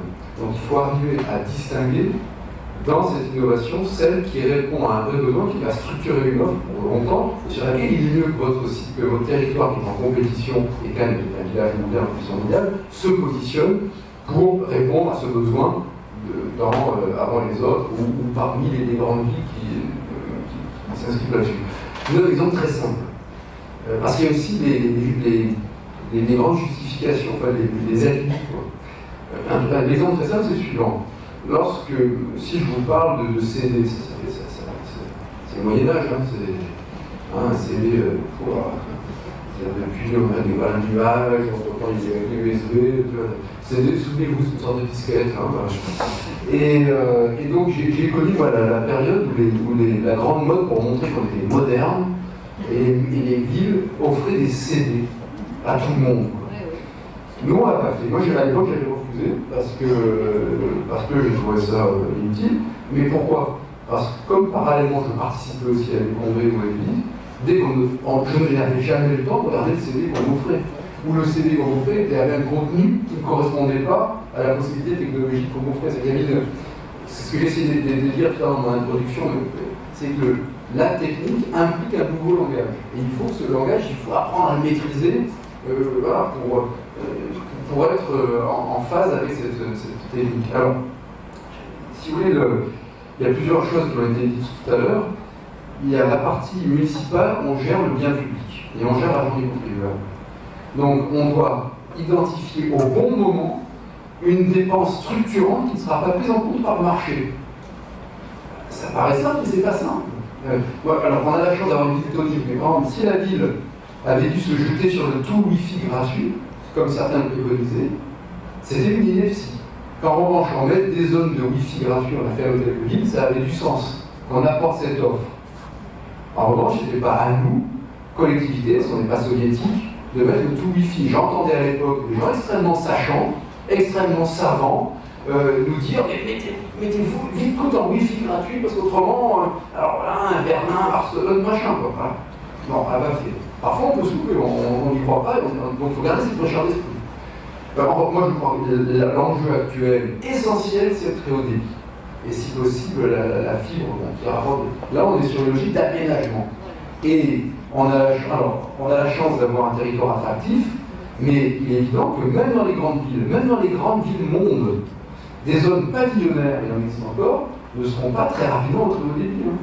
Parce qu'il n'y a pas de même rentabilité. Et là, je crois qu'on doit réagir par subsidiarité avec l'argent public, pour dire notre territoire sera le premier ou un des 10 premiers très haut débit du monde. Partout où l'on soit, on peut se connecter au pied d'immeuble, chez soi, au très haut débit. Comme le chemin de fer était un enjeu majeur avec ces chemins de fer de l'époque. Donc, il y a toujours une part de jugement humain dans tout ça. C'est pour ça que ce sont pas les ordinateurs qui gèrent la cité encore. Là aussi, la mode des bornes, souvenez-vous, des bornes partout. On a mis des bornes, là, c'est bien, on a créé encore récemment. On les a créés en immobilier urbain, et le problème de la borne de dernière génération, c'est que les jeunes générations qui arrivent juste après. Donc ça devient toujours, comme vous le savez, la borne avant-dernière génération. Et tous ces exemples-là, donc d'abord les infrastructures qui permettent de créer les fameux flux, etc. Ensuite, répondre à un besoin dans la simplicité, c'est tout le génie d'Apple. Moi j'entends des ingénieurs qui disent ouais, ils n'ont rien inventé, mais si, ils ont tout inventé. Parce qu'ils ont compris un truc de base, c'est qu'on est des utilisateurs, qu'on n'a pas le temps d'être ingénieur. Et ça, moi je suis toujours exaspéré par la fascination. J'adore l'ingénieur, les ingénieurs, j'adore beaucoup, mais je me souviens une fois, on avait mis en place le premier parking, la première heure gratuite, c'était pas clair. Et le type nous expliquait, la barrière est tout le temps en panne, tout le temps. Les voitures, ça klaxonnait. Mais le mec nous expliquait dans le bureau, pardonnez-moi cette digression, mais que cette barrière ne pouvait pas tomber en panne. Donc, je l'ai pris, c'est un type intelligent, je l'ai mis à la qualité en panne. Mais même devant les gens qui nous insultaient, etc., ils nous expliquaient que cette barrière ne pouvait pas être en panne. Voilà. Et ça, c'est un peu parfois la dérive sur la fascination de la technologie. Donc, on a essayé de côté ville, de mettre en place des services au bon moment, parfois un peu lentement, parfois dans les bons temps, mais dans ce que l'on délivre en documents publics. On a été une des premières villes à délivrer les documents, les certificats de naissance, maintenant c'est banal et c'est très bien, et ça se fait. Et il faut continuer sur ce qui vraiment relève de nos missions régaliennes, si vous me permettez ce terme pour une municipalité, mais de répondre aux besoins. Et puis ensuite, il y a la compétition. Car tous les territoires sont en compétition. Alors quand je disais ça il y a 12 ans, quand je parlais de marque, les généraux ils me demandaient des savonnettes. Maintenant ça y est, c'est devenu, il y a des compétitions locales, nationales, mondiales. Et la particularité de c'est des petites villes. On n'a pas l'argent, on est petits, mais on est en compétition mondiale, on s'en sort bien. Alors là-dessus, les technologies sont essentielles, elles ne sont pas non plus déterminantes. Elles sont déterminantes pour répondre à un besoin. Si j'avais pas si on n'a pas le téléphone ou si on n'a pas Internet, ou si on n'a pas le très haut débit aujourd'hui auprès des festivals et des congrès, c'est même impensable, ou des systèmes de traduction simultanés par infrarouge, ça fait 7-8 ans qu'on a ça, c'est une évidence. Donc là, on fait du benchmarking en permanence, on compare ce que font les autres centres de congrès, et on est parmi les plus performants, avec un truc génial qui s'appelle le commerce, le marché. C'est très provocateur de dire ça en France, parce que c'est libéral, donc ultra-libéral, donc on mange les enfants du non, c'est ni ultra-libéral, ni ogre. Simplement pourquoi? La meilleure façon de savoir si cette technologie répond à un besoin, c'est quand on vous l'achète. Parce que quand vous ne payez pas la technologie, c'est toujours génial de tout équiper, quoi. Mais moi, je l'ai vécu même sur les dimensions, sur la dimension environnementale. Il fallait être pilote, on a fait plein de choses. Et on est le premier palais des congrès qui a eu la plus de certification, qui a été le premier palais des congrès au monde, avec un ISO 26000, ISO 14000, OSA 18001, ISO 9000. Mais on l'a fait au moment où il nous a semblé que ça nous ramenait des clients, en l'occurrence de Scandinavie, du Brésil, des États-Unis, qui étaient prêts à acheter une contrainte résultant de cette certification. Le Wi-Fi, c'est pareil. Moi, le Wi-Fi, s'il répond à un vrai besoin, dans un outil commercial comme le palais, pas dans une mairie, dans une médiathèque, on le met gratuit. On le facture, et on le facture, c'est un grand débat. Et on facture le Wi-Fi. À un moment donné, le Wi-Fi, à mon avis, ne pourra plus être facturé. Parce qu'on va prendre des habitudes dans les hôtels, de plus en plus d'hôtels commencent à passer au Wi-Fi de l'enregistrement. Donc, un peu pour répondre à ça, on a une marque, on a fait le brief de la marque Cannes, on a un office du tourisme qui est passé de 500 000 visiteurs physiques, pas virtuels, à 1 million de visiteurs physiques en moins de 10 ans, parce qu'on a revu l'ergonomie d'un site est aussi important, tout est complémentaire. Avec des bornes interactives, on a créé des centrales de réservation, on a été parmi les premiers. Voilà, il faut former les gens aussi, il faut oublier, parce que j'ai entendu cette métaphore récemment avec Sophia, en disant cette technologie, vous mettez la tondeuse dans le jardin, mais il n'y a personne pour passer la pelouse. Ils ne savent pas l'allumer. Donc, nous, on donne des cours de formation aux hôteliers, pas les grands groupes, parce que tous les hôtels, 2 étoiles, 3 étoiles, qui sont souvent des indépendants. Donc, quand on a amené cette technologie de réservation, on s'est positionné, parce qu'aujourd'hui, 45% des réservations touristiques se font par le net, c'était 20% il y a 4 ans, mais bon, ça va très vite. Et le net sert aussi au choix d'une destination. Ceci étant, vous choisissez d'aller en Toscane, pas parce qu'il y a la 4G. Vous allez en Toscane parce que c'est prodigieux, vous voyez ce que je veux dire. Voilà, donc c'est très important, c'est déterminant, on ne peut pas être un acteur, on ne peut pas être un gars, on ne peut pas être mauvais, il ne faut pas non plus être fasciné, je ne sais pas s'il explique bien. Il y a des besoins qui répondent, et ça renvoie toujours à rappeler, à l'éthique, à la conscience. Je pense par exemple à ce que vous évoquez, c'est le transhumanisme. C'est la réalité augmentée appliquée à l'être humain. J'ai beaucoup de bouquins là-dessus, c'est passionnant parce qu'on y va. Et il est vrai que lorsque votre gamin est malade et qu'on vous dit, mais attendez, on peut, telle innovation technologique peut le rendre la vue, oui, mais ça devient un cyborg, ouais, c'est votre gamin, donc évidemment vous le sauvez. Mais aujourd'hui, la question philosophique, éthique de conscience est proportionnelle à l'augmentation de la réalité technologique. Je ne sais pas si c'est très possible, mais la bioéthique, c'est bien beau les lunettes où on traduit, machin. Mais regardez, les Big Brother aujourd'hui, c'est nous tous qui le fabriquons. Ça renvoie à des questions philosophiques essentielles. On est en train de construire toute médaille à ses revers. On apporte un plus, on a accès à un savoir universel. On va avoir accès à une réalité augmentée sur soi-même pour se soigner. Donc le rapport, je sais plus où exprimer ça, mais moi, il y a les ferments d'une dictature. On voit toujours la dictature avec les lunettes qui a dû passer. Staline et Hitler, finalement, c'était assez facile à identifier. Aujourd'hui, vous avez la possibilité, et c'est pour ça que le débat est intéressant aux États-Unis avec ce jeune type qui a dénoncé le système de la CIA, c'est fondamental. Vous avez la possibilité en quelques secondes d'avoir un flot d'informations de contrôle de l'autre immédiat. J'attends le moment où on va nous dire, pour la sécurité, comme il y a un dégât sécuritaire, il y a des vrais points de sécurité, mais aussi un dégât sécuritaire. On se fait beaucoup moins assassiner aujourd'hui qu'il y a 500 ans, mais comme ça, on est tous convaincus du contraire. J'attends le moment où on va nous dire, on va mettre une puce électronique dans nos gamins à leur naissance pour pouvoir toujours les suivre. Et vous ne résisterez pas à cet argument. Vous direz, regardez le nombre de gens qui crient contre les antennes de téléphonie mobile, parce qu'il y a des ondes. mais qui donne un portable, moi j'ai 3 enfants, une de 18 ans, une de 10 ans, une de 3 ans, qui donne des portables à des enfants de 7-8 ans. Parce que c'est plus surnuancé. Mais c'est une réalité ce que je vous dis. Donc, on sait très bien que le téléphone détruit bien plus le cerveau que l'antenne. Mais donc on est contre l'installation de l'antenne de l'école, mais on offre un téléphone à son gamin. Donc ça renvoie à la notion de conscience individuelle.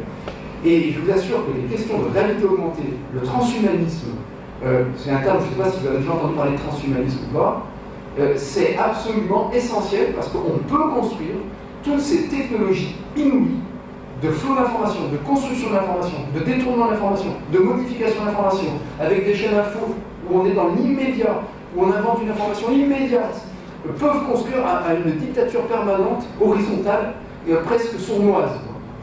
Donc le citoyen doit être absolument formé à ça. Et si on veut faire de Cannes une ville, une smart city, on doit aussi former nos gamins, nos enfants et les adultes à maîtriser ces technologies, à prendre de la distance, à les apprivoiser. Je suis complètement à la bourre. Bon.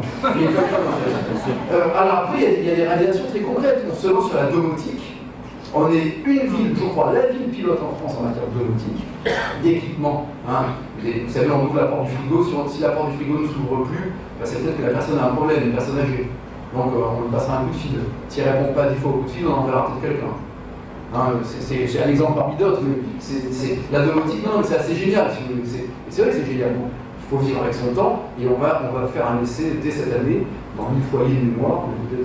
C'est ça, c'est 1000 foyers. On y met de l'argent public, parce qu'on estime que c'est important pour Cannes, parce que là, on revendique cette notion d'expérimentation. On a 35% de la population qui a plus de 65 ans. On préfigure la sociologie française dans 25 ans. Donc, tout ça, on le vit. Mais ça répond à un tel besoin, c'est extrêmement simple, c'est extrêmement concret. Le type qui a la domotique chez lui, il n'est pas obligé de passer ingénieur. Il ouvre son frigo, il va se prendre à boire. Que le jour il ne prend plus à boire, ça nous alerte. Voilà. Donc, pardon, je ne sais pas si c'est par rapport à l'horizon, je vous l'ai dit tout à l'heure. On est vraiment, et puis dernier élément, on vient de primer avant-hier à Paris, au plan national, pour le projet Bastille Rouge. Et vous ne savez pas sans douleur, vous savez. Mais parce qu'on est en train de mettre en place une vraie chaîne une vraie chaîne de l'innovation avec des pépinières, des couveuses, des pépinières, un hôtel d'entreprise sur le même lieu avec des loisirs, un multiplex. Il y a une cohérence de tout ça. Et il y a du très haut débit, il y a le bus au niveau de service, il y a des logements pas loin, il y a Thales à Space, il y a l'autoroute, il y a l'aéroport. Bon, donc c'est vraiment la fertilisation croisée, c'est Sophia Antipolis tel qu'on l'aurait rêvé, c'est-à-dire en ville, pas un truc où on s'emmerde, où on est obligé de prendre la voiture qui correspond à un schéma des années 70. Parce que là, j'ai bossé, donc je le sais. Là, si vous voulez, on est vraiment, et je terminerai là-dessus, dans la chaîne de destruction créatrice. C'est-à-dire on est dans Schumpeter. Aujourd'hui, le numérique, par tout ce que je viens d'évoquer, reste un nouvel horizon formidable. Moi j'y crois, je suis optimiste avec les prudences philosophiques et la formation des citoyens par rapport à cela, et le contrôle des élus et des technocrates par rapport à tous ces outils qui leur sont offerts. Mais aujourd'hui, on a un Eldorado qui s'ouvre à nous. Si on arrive à investir sur le numérique, parallèlement aux infrastructures de transport, parallèlement à la préservation de l'environnement, mais le vieux continent européen qui est en déclin peut être aujourd'hui une terre absolue de croissance virtuelle, d'une nouvelle génération. Pas de croissance destructrice en l'occurrence. Voilà. Et ça, il faut y croire. Aujourd'hui, on a la capacité si on arrête le délire de la surfiscalité et des surcharges sociales, on a la capacité d'être vraiment un Eldorado. Voilà. Donc j'arrête là parce qu'après je vais parler de Cannes et je serai dans un. Je quitterai la neutralité des deux. Mais je vous laisse parce que je suis très attendu, justement. Il y a des éléments qui sont un peu longs, mais ça. Merci à vous. Merci.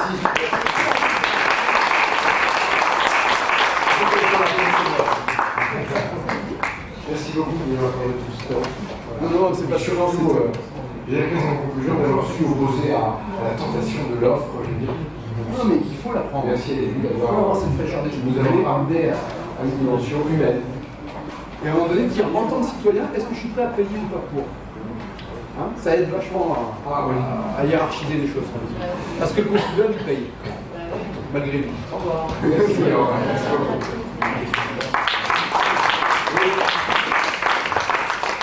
question est posée sur l'information, la notion.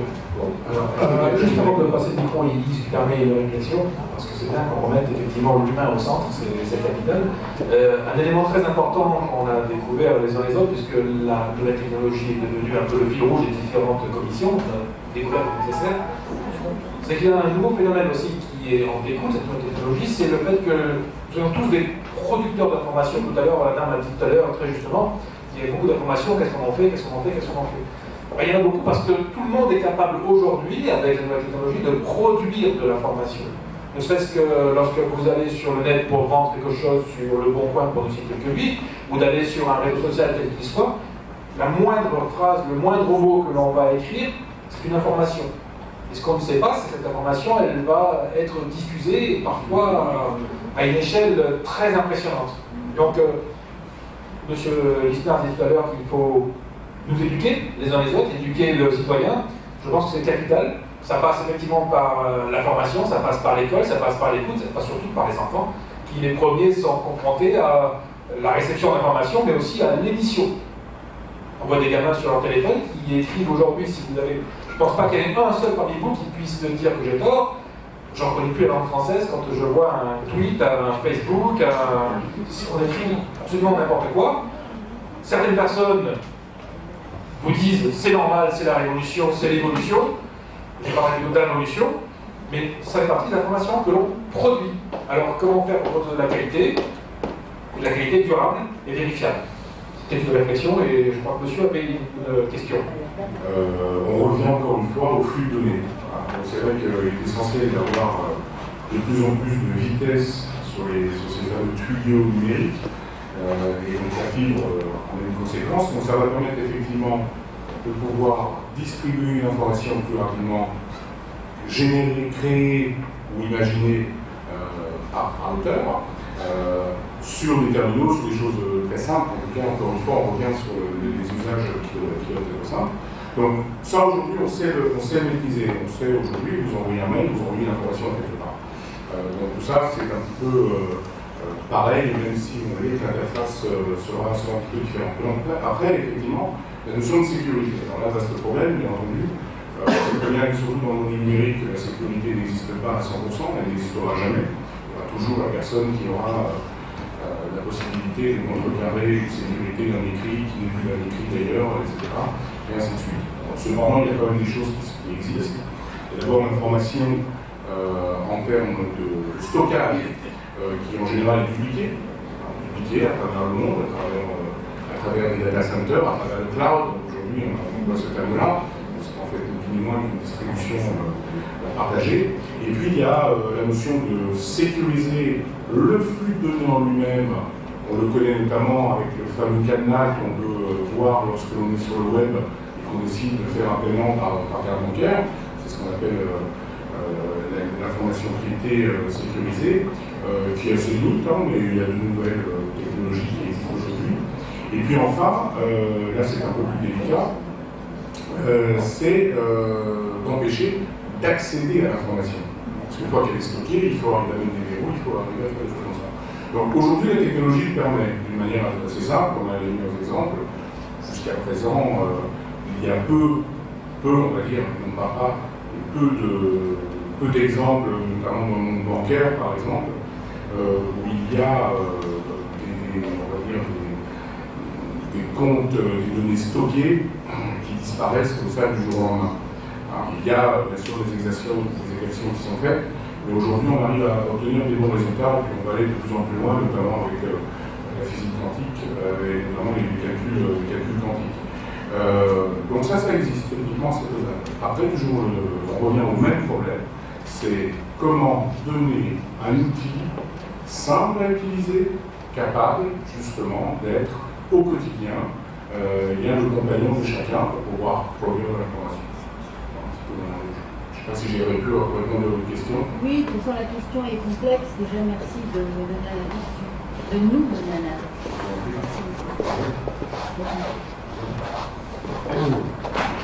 Autre question. Oui, bonjour. Déjà merci pour toutes ces informations, c'est très intéressant.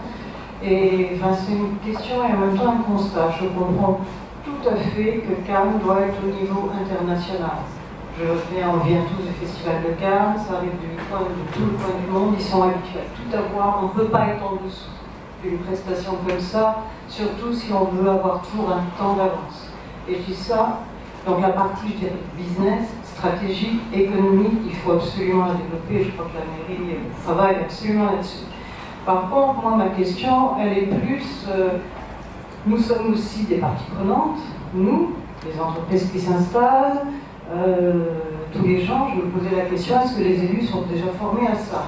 Est-ce que nous avons tous une certaine tranche d'âge? Est-ce que nous arrivons, nous, déjà, à bien faire fonctionner et à bien comprendre? Je suis pour l'instant en profession libérale, je me débrouille avec mes 3 PC, tout tombe en panne, il faut que je mette les trucs en réseau, Orange est planté, Télécom n'a pas fait ce qu'il fallait, et j'en suis rendue à passer 3 heures par jour à essayer de comprendre et à faire fonctionner cette toute petite boutique que je suis, et savoir comment avoir les flux d'informations de la ville, qui m'intéressent beaucoup, mais automatiquement, même si la ville fait beaucoup de choses. Voilà. Ma question, c'est comment on fait le lien entre cette hyperpuissance, et je suis d'accord avec madame, et je me pose beaucoup de questions, je suis dans le développement durable, éthique, mais aussi nous tous, qui sommes des parties utiles, est-ce qu'on comprend, est-ce qu'on est capable de faire une partie du pas? Est-ce qu'on est formé gratuitement d'ailleurs à Cannes? Parce que j'aimerais bien faire un atelier, moi. Monsieur Denis peut être répondre parce qu'effectivement, il est au cœur de la mise en place du projet, le rapport avec sur la formation, pour répondre sur la fin de votre intervention, la formation disposait à Cannes de ce qu'on appelle des espaces publics numériques. Je ne sais pas si vous le savez. Donc, dans les mairies annexes, les médiathèques, vous avez des ateliers organisés sur un calendrier public, où vous pouvez utiliser l'outil informatique si d'aventure vous n'en avez pas chez vous, ça fait rare mais c'est possible.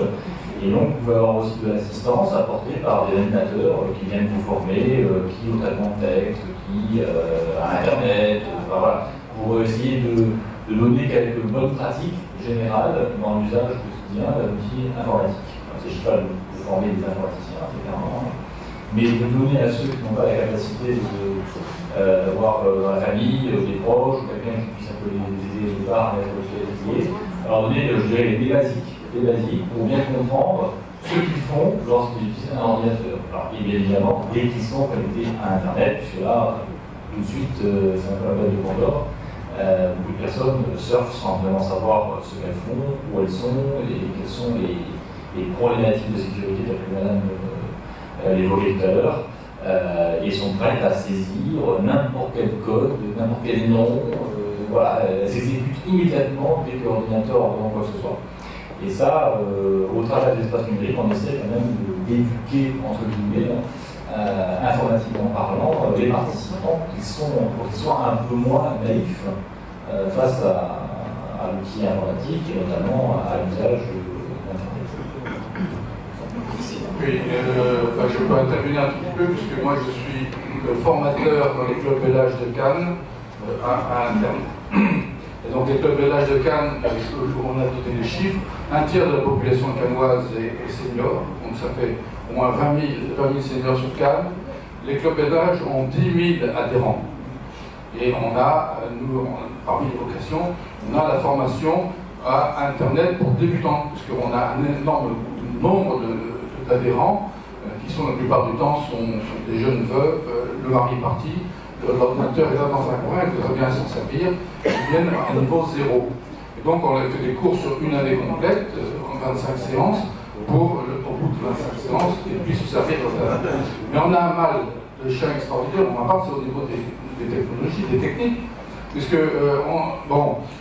dans les cours, il y en a qui ont des XP, il y en a qui ont des Vista, des malheureux Vista, il y a du Windows 7, maintenant ils vont acheter, c'est du Windows 8.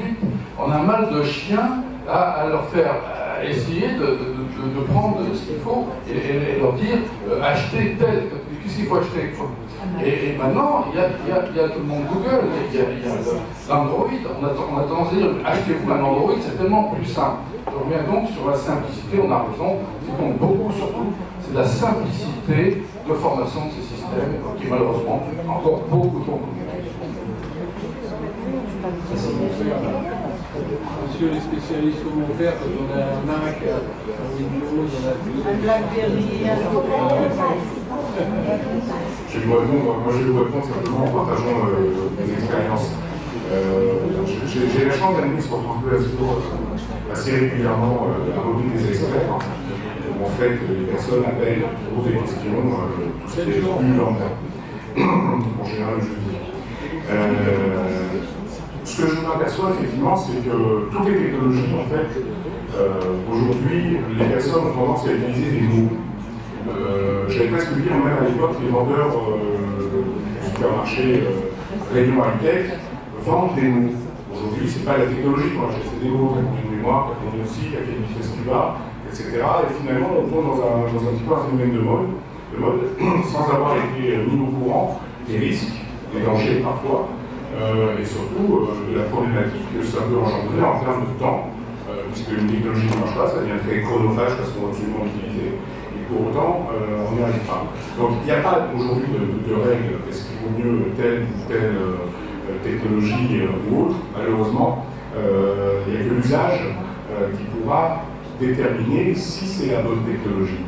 Chaque personne a sa propre façon d'appréhender la technologie. Et c'est vrai que l'aspect sociétal qui a été, ou même philosophique, qui a été dit tout à l'heure, notamment en termes de, par exemple, d'engendrer tel ou tel fabricant, vous avez énuméré tout à l'heure l'ensemble des panels Microsoft, une réponse simple aurait dit on a Mac, par exemple, et pourquoi pas, et pourquoi, et ainsi de suite, on tombe toujours dans le rond. Donc il n'y a pas de règle aujourd'hui, en tout cas, pas là pour rentrer chirurgicalement sur chaque technologie. Ce qui compte, c'est d'abord qu'est-ce qu'on recherche.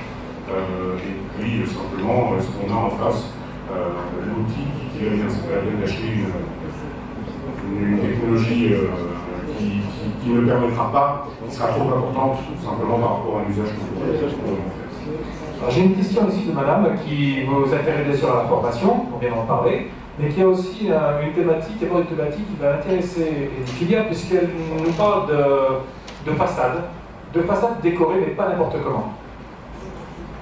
Oui, pour ce qui concerne la formation, il y avait un centre espace qui était très bien, qui était l'espace Mimon, et qui malheureusement, je crois, au mois de septembre-octobre, ce sera fermé.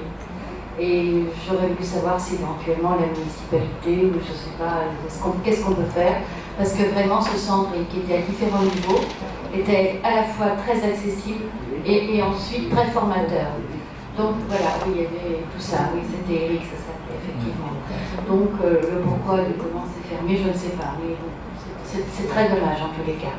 Bon, cette parenthèse faite, j'aurais voulu savoir si dans l'une de vos techniques, ou dans vos techniques que vous avez envisagées pour valoriser Cannes, donc vous aviez pensé ou envisagé la projection 3D et le mapping sur architecture. Qui peut être avec des thèses, sans thème, fixe ou en boucle. Je n'ai pas d'informations précises. Pour l'espace Mimon, c'est particulier parce que ce n'est pas la ville qui gère ça, et je pense qu'on essaiera de compenser au mieux du côté République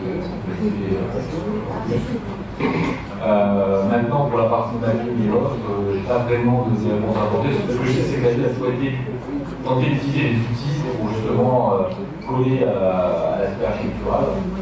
Et il y a quelques années ça, on avait développé un logiciel qui permettait de faire une balade virtuelle dans la ville.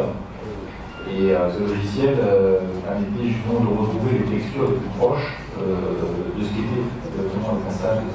Par exemple, pour Noël, pour écouter des guirlandes, des choses comme ça, hop, pour accueillir les gens à la maison. Avoir des projections sur les murs, des scènes qui sont. On a beaucoup de prestataires qui nous proposent de très belles solutions, des choses très sympas. Après, bon, il y a toujours une problématique de mise en œuvre, de coûts, d'installation. Là, j'avoue franchement que nous, on n'est pas en termes de direction informatique arbitre.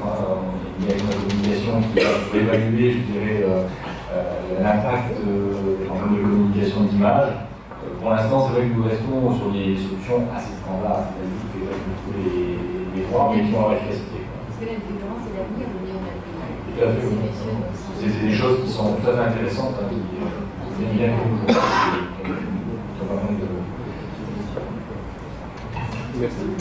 Votre question. Oui, ma question est toute simple. Est-ce que vous connaissez le chiffre d'utilisation réelle de l'ensemble du parc informatique par rapport à sa puissance potentielle? Dans le sens que chacun a un ordinateur, mais il s'en sert la plupart du temps à 15%, 20%, 25%. Donc il y a une déperdition d'énergie qui est absolument colossale dans ce domaine-là. Est-ce que par hasard, vous avez connaissance d'une étude portant sur ce sujet-là? C'est une excellente question. Non, malheureusement, je n'ai pas la réponse. En revanche, je peux vous parler d'un... C'est très pertinent ce que vous venez de dire, effectivement. Parce que parfois, on a des machines en face de nous qui sont surpuissantes par rapport aux usages qui en sont faits. Et effectivement, on n'a pas la possibilité de restreindre la consommation d'énergie, par exemple, en fonction de cette puissance qui est utilisée. Même si aujourd'hui, on va vers une technologie au niveau des microprocesseurs qui ressemble de plus en plus à celle-ci, c'est-à-dire de restreindre l'énergie consommée, puisqu'aujourd'hui, avec les contraintes des téléphones portables, des smartphones qui sont réduits en termes d'autonomie, on essaye, coûte que coûte, de diminuer la consommation. Donc on va vers cette solution. Mais on va uniquement sur des appareils qui sont mobiles. Effectivement, un poste fixe aujourd'hui ne va pas diminuer sa consommation d'énergie totalement.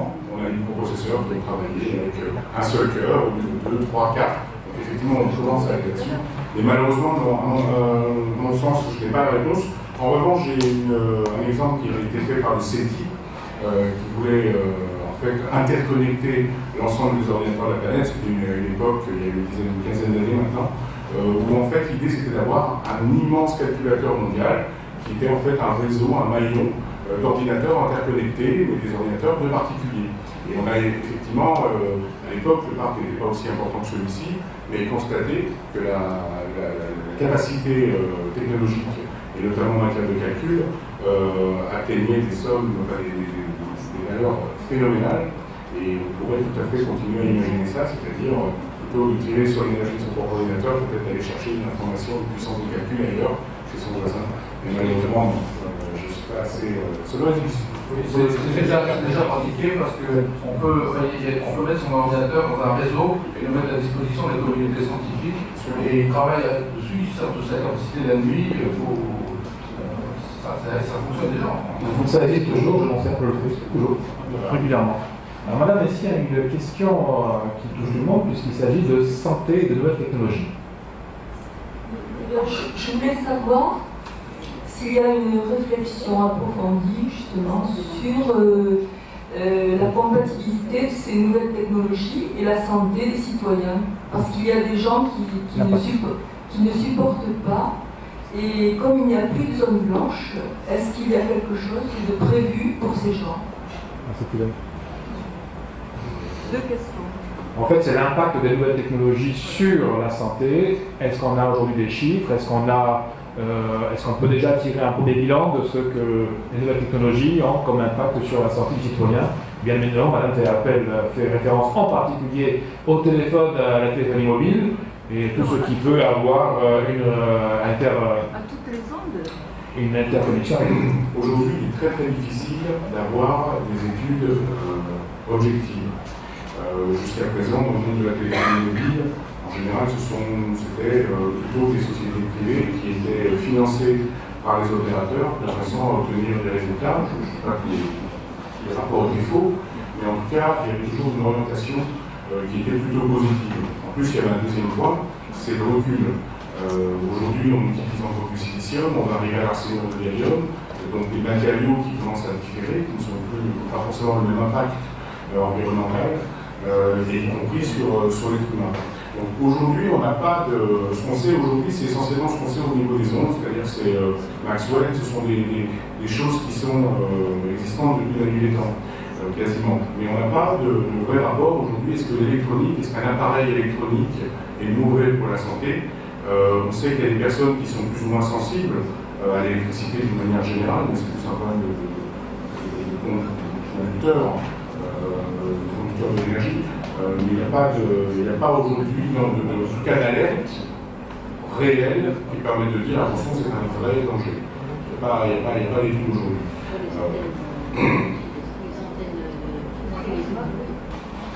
Oui. Bonsoir et merci.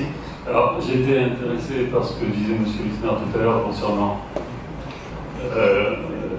les questions philosophiques et éthiques. Alors, j'ai un petit problème, moi, avec ce qui est de la communication. C'est-à-dire qu'au départ, effectivement, la technologie a permis aux hommes de mieux communiquer entre eux. Je pense notamment au téléphone. Et puis, rapidement, on s'est aperçu que cette technologie devenait incontournable pour communiquer. J'ai entendu une fois cette réflexion de deux mamans qui disaient nos enfants ne se voient plus, c'est pas grave, ils communiquent sur Internet. Et cette réflexion-là m'a vraiment interpellé. Et ce que je crains, moi, c'est qu'on finisse par ne plus avoir de communication entre hommes et femmes, mais simplement avec des machines. C'est ce qui pourrait se passer si effectivement dans la ville, tous nos téléphones étaient connectés à des bornes, comme en parlait M. Lissner tout à l'heure. Et là, j'avoue que ça me pose un problème. Alors, je m'adresse à vous qui êtes un petit peu les artisans qui façonnez un petit peu ce nouveau monde de technologie, avec toute la fascination que ça peut exercer. M. Lissner demandait tout à l'heure est-ce qu'on va pouvoir résister à tout ça, et il a évoqué la question de l'attractivité, de la compétitivité de l'économie. M. Paoli en parlait tout à l'heure aussi. Alors, ce que je crains aussi, alors ce ne sont pas vraiment des questions, ce sont plutôt des réflexions, c'est qu'effectivement, si on est capable de résister à certaines dérives sur le plan relationnel, parce qu'on s'apercevra que ça ne peut pas fonctionner, l'argument économique l'emporte finalement sur tout. Voilà, donc je pense peut-être que M. Fillard peut me répondre. Ce sont des craintes voilà, que j'exprime. Vous êtes en train de modifier la société dans son ensemble. Est-ce que vous serez capable, vous qui êtes à l'origine de tout ça, de nous protéger aussi de tout ça? C'est une vaste question. C'est comme toutes les technologies qui sont puissantes, évidemment, leur utilisation peut être à la fois tournée vers le bien comme vers le mal. Donc, effectivement, la radioactivité peut tuer comme elle peut guérir, et là, la communication, quelque part, effectivement, peut être considérée comme la révolution de notre siècle, au même titre que l'était l'industrialisation des locomotives en son temps. Alors, tout ce qu'on peut dire, il y a plusieurs phénomènes qui se passent. D'abord, c'est d'abord la quantité d'informations qui déjà est un problème, avant même sa qualité. Disons qu'on est déjà envahi, donc on doit faire un tri. Et je parlais tout à l'heure dans le domaine du tourisme, puisque c'est un peu ma spécialité, je vais parler de manière concrète, mais au travers de cet exemple, on va voir un peu comment se situent les choses. La situation que l'on avait traditionnellement, c'est d'avoir la même information. Par exemple, je ne disais pas la description d'un hôtel. Je suis près de la mer, je suis pas bien placé, il y a qu'à traverser la route, je suis sur la plage, etc. Donc, il y avait une certaine description de l'emplacement de l'hôtel qui était quelque part dans un fichier, et puis une autre société avait la même description qui était visiblement différente, etc. Et on se retrouvait avec plein de descriptions qui étaient les unes vraies, les unes fausses. Bon. Et ça gênait personne dans la mesure où cette information n'était pas croisée à l'époque. C'est-à-dire qu'il y avait peu de monde qui voyait l'information, mais il y avait des chances que la même personne voit deux informations contradictoires du même établissement était assez rare, parce qu'on ne croisait pas l'information. De nos jours, comme toutes ces sources se mélangent, s'entrecroisent et s'agrègent, on peut très facilement voir, on va aller sur un site de réservation, on va voir la description de l'hôtel, on va sur un autre site, on va voir une autre description de l'hôtel, on va voir très facilement quelques clics, alors qu'avant c'était impossible. Donc on voit déjà que, avant même de parler de l'information frauduleuse, il y a l'information qui n'est pas estampillée quelque part, qui n'est pas authentifiée. Et donc, je pense que les courants qui vont se développer dans l'avenir, c'est déjà, quand on voit une information, de savoir, un moyen de savoir qui la certifie. De la même manière, où il y a des labels de qualité sur la viande, sur les produits, il va y avoir des labels de qualité sur l'information. Donc ça c'est avant même de parler effectivement de réseaux sécurisés, etc. On peut très bien véhiculer de la fausse information sur un réseau sécurisé, mais à partir du moment où à la base elle est mal saisie, elle n'est pas bonne. Donc je dirais que dès lors que les villes ont commencé à engager ce processus de la smart cities, on s'est trouvé vite confronté à ce problème d'avoir une multitude de sources qui étaient contradictoires, voire même fausses. Et à un moment donné, bien sûr, on ne peut pas réguler le marché. Bien sûr, on ne peut pas dire après si votre information est fausse. Mais à un moment donné, on va essayer, je dirais, de manière officielle, de dire, eh bien, il y a peut-être plein d'informations partout. Nous, on n'a pas la vocation de réguler tout ça, mais par contre, ce qu'on peut faire, nous, c'est de nous dire, cette information qu'on vous délivre, si vous êtes bien à chercher chez nous, elle est juste. Parce qu'on a du personnel derrière qui la vérifie, parce qu'elle est estampillée et vous pouvez la vérifier. Donc, il va y avoir, je pense, dans les années qui viennent, au même titre qu'il y a aujourd'hui le grand débat dans les grandes surfaces pour dire le label écologique, est-ce qu'il est vraiment est-ce qu'il est vraiment valable, est-ce que derrière il y a vraiment une démarche. Et là, pareil, on n'a pas aujourd'hui de certification et d'homogénéisation des normes concernant la qualité de l'information. Et je pense que ça servait déjà à un premier travail. Ensuite, effectivement, le problème, c'est l'immersion dans la vie privée. On a vu aujourd'hui, on ne pourra pas arrêter le fait qu'à partir du moment où on mettra des caméras partout, et des microphones, et on communiquera nous-mêmes nos informations sur le web, on ne pourra pas empêcher que des organismes, des particuliers, des sociétés récupèrent et s'en servent à des fins, je dirais, louables comme non louables. Et on le voit très bien déjà avec Facebook. C'est d'autant plus dangereux que l'éducation, on en a dit tout à l'heure, est un vrai enjeu. Aujourd'hui, un jeune, par exemple, qui va faire une fête avec ses amis et qui va prendre des photos peut-être un peu compromettantes pour après parce qu'ils ont vu un petit peu trop et le mettre sur la toile. Aujourd'hui, la grosse difficulté, c'est de faire disparaître tout ça. Ce jeune-là, il va se retrouver sur le marché du travail 2 ans après, son employeur potentiel va regarder son nom sur Google, va trouver les photos en question et va dire parce que il n'est pas fiable, on va approcher. Donc vous voyez que là, on se retrouve vraiment vers une éducation de la jeunesse. Nous ne mettons pas nos informations personnelles n'importe où et peut-être cloisonnons quelque peu, comme on le fait déjà dans la vie pratique. Je dirais qu'il faut garder la même raison que l'on a de ne pas mettre toutes ces données dans le même panier, de faire attention à ne pas divulguer certaines informations d'une manière critique.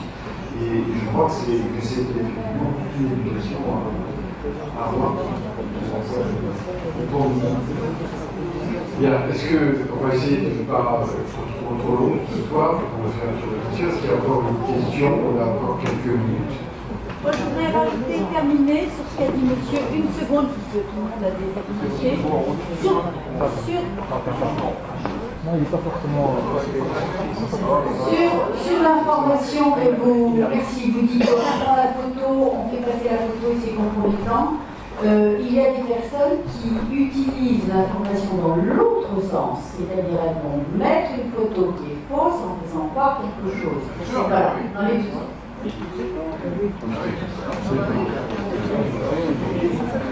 Là, on n'a pas fini.